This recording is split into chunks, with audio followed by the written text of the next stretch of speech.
morning world. This is Dr. Rico Short, the root canal specialist to the stars, the grace life teacher, the inspirational motivator for you on this terrific Tuesday.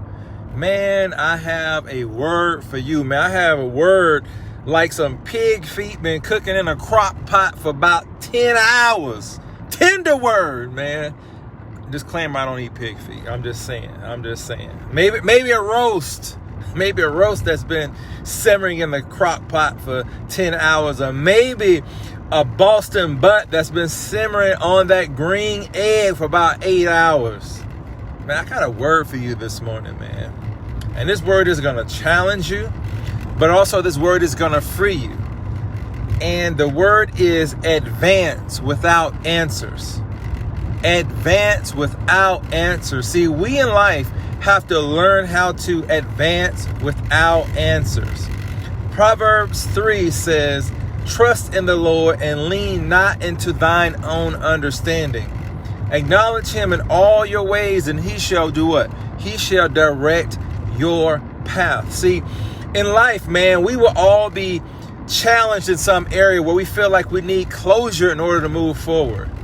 And if God wanted you to have the closure to move forward, guess what he would have did? He would have gave you closure.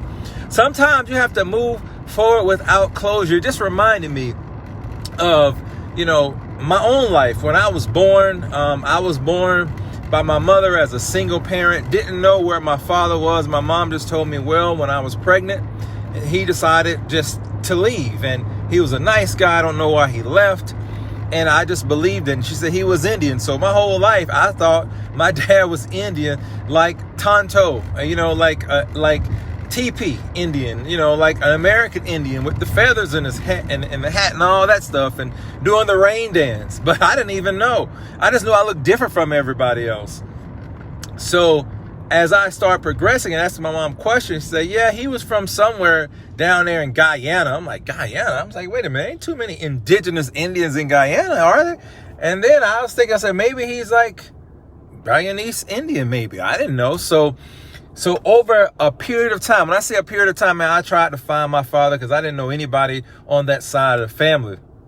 And after 43 years of me searching for my father, I actually found him. I did ancestry DNA. Peace out. Grace life. Whatever you want to call it, ancestry DNA. I found out that I was 50% South Asian. That's Indian descent. My mom had my dad's name and his birth date, and I put those things into ancestry DNA, and it was a match. And then I went through Google and went through Facebook.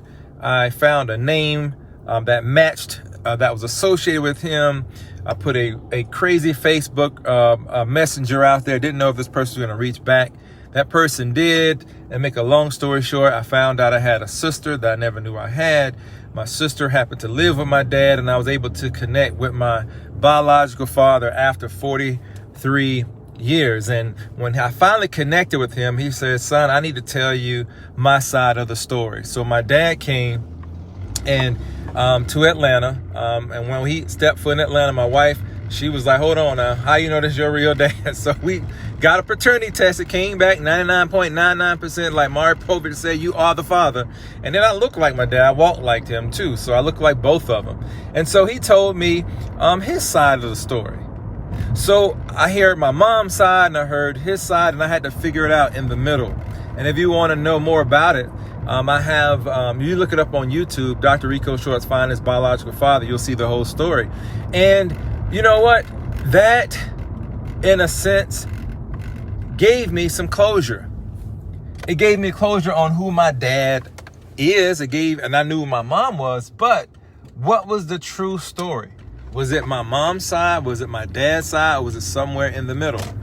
And oftentimes we can get stuck right there. We can get stuck right in the middle. But we have to learn how to advance without answers.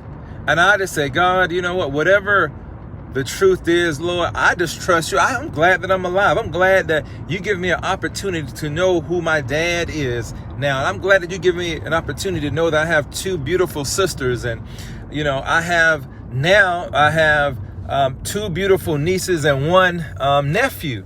And I just thank God for that. And I was able to advance without closure in that area. And sometimes in life, man, we go through relationships. Some people, spouse walked out on them. Some people's husband left them, for another woman. And some people, wife even left them for another man. And we get stuck in that area and we feel like, man, what did I do wrong? Or, man, my life is never going to be the same. And who's going to want me because now I have 2 or 3 children and I can't move on. And that's a lie, man, from the pit of hell, man. God gives us the grace to move forward no matter what we're facing, man. There's somebody out there who appreciates you. There's somebody out there that want to treat you, well. And you have to get that in your spirit. And it reminded me of my mom. My mom was looking for love and she had all these different boyfriends coming in and out and trying to find a father for me growing up and trying to find a husband for herself. But after 62 years, she finally got married. In fact, they just celebrated their 4-year anniversary on Valentine's Day. And yeah, it took that long, but by the grace of God, my mom found a godly husband, and Mr. Ray, who's my mom's husband, found a godly wife. And man, they are enjoying life together. And so I just want to encourage you, man, no matter where you are, you have to move forward. You never know where your blessing is going to come from. It may just, come from that one day you decide to go a different route to work. It may come from one day you decide to go to a different Publix than you're used to, and you meet the man or woman of your dreams. But you can't do that if you stay stuck. You can't do that if you stay in a routine. You can't do that. So you have to be willing to press out and go into the deep sometimes, because that's where the deep fish are. Deep fish, beloved, they're not close to the bank. If you've ever been to the beach, you'll see close to the bank, there's a little small fish, the ones that you can barely see and you can't even catch because they're so small and so fast. But if you go further out, I remember me and my wife and my family, we were in Trinidad and Tobago, went to this place called the Nylon Pool, and it's probably about 1.5 miles out. And it's actually a reef where you can actually stand up and the water goes right to your waist. And all kinds of huge fish out there. I mean, these fish were so big, I wanted to jump back in the boat because I wasn't used to that. And these fish were staring at me like I was staring at them. They weren't scared. Like they said, like the rappers, I ain't never scared. They weren't scared. I'm like, hold on. Why aren't these fish scared of me? Because they were used to people. And they were out in the deep. That's a word for somebody. See, if you get used to your surroundings, and if you're not willing to go out into the deep, you're going to get the same thing over and over again. And that's the definition of insanity, is this having the same thing over and over again, expecting for a change. You can't change without changing your environment, your perspective, how you think, how you see, the people that are around you. I was thinking about my kids. I have 2 teenage daughters, and today is my daughter's Jayla's 15th birthday, man. And they are interested in boys. So one day they're interested, all in love, goo gaga, and the boys say something, and then their heart's broken. And then next thing you know, they back interested, goo goo gaga over the same guy, and then their hearts get broken. I'm like, what is going on? Like, when I grew up, I didn't have any brothers and sisters I grew up with, but I was like, man, leave that dude alone. That dude doesn't, he's young, he's immature. He's like, he's like a dog when you got a whole bunch of meat thrown out, man. This dog go to every meat and want to take a sniff of everything out there. That's what these boys are like. But you know what? Me telling them that is like talking to a brick wall, because they say, hey, my dad don't know what he's talking about. But, I have to learn how to say, okay, well, just like I'm giving you the advice, I have to advance without answers.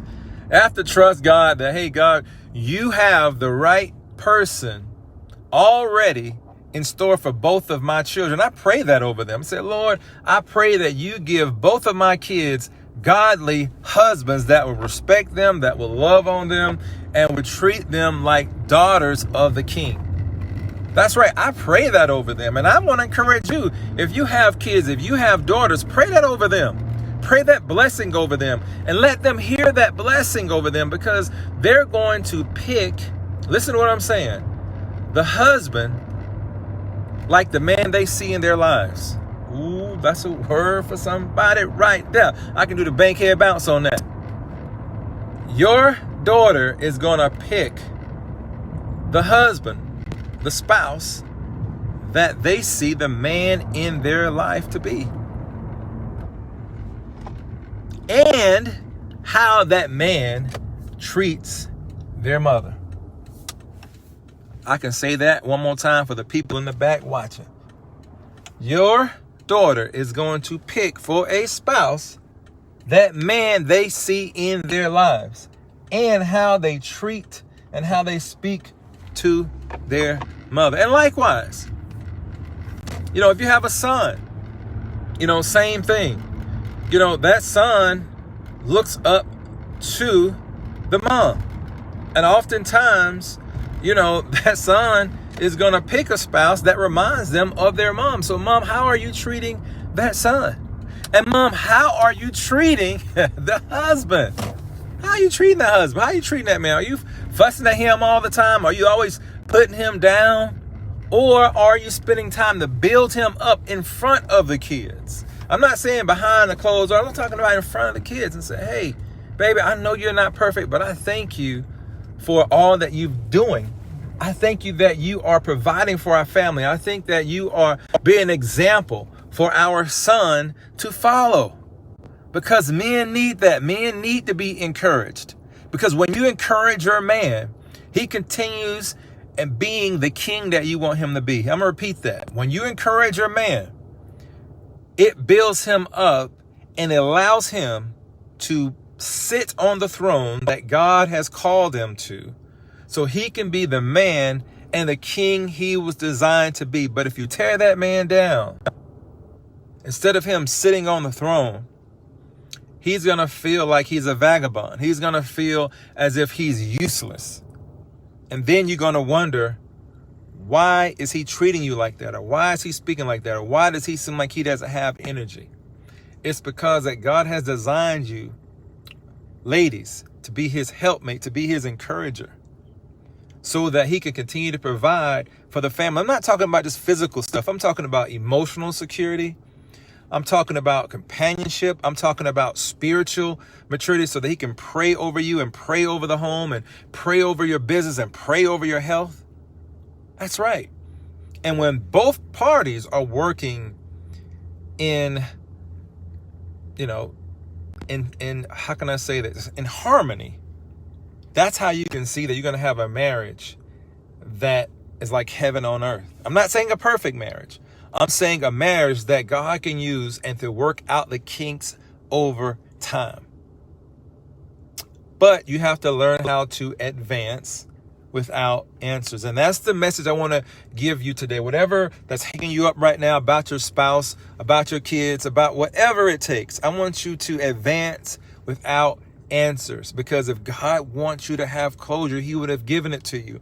And you may not see it right now, but you may see it down the road, maybe a year or 2 years down the road. You say, thank you, God, for not opening that door.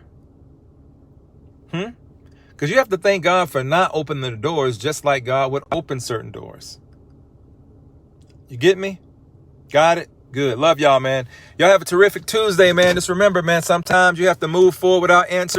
So advance without answers today and trust God, because he knows the plans he has for your life. Jesus is the author and finisher of your faith. Grace Life. Peace.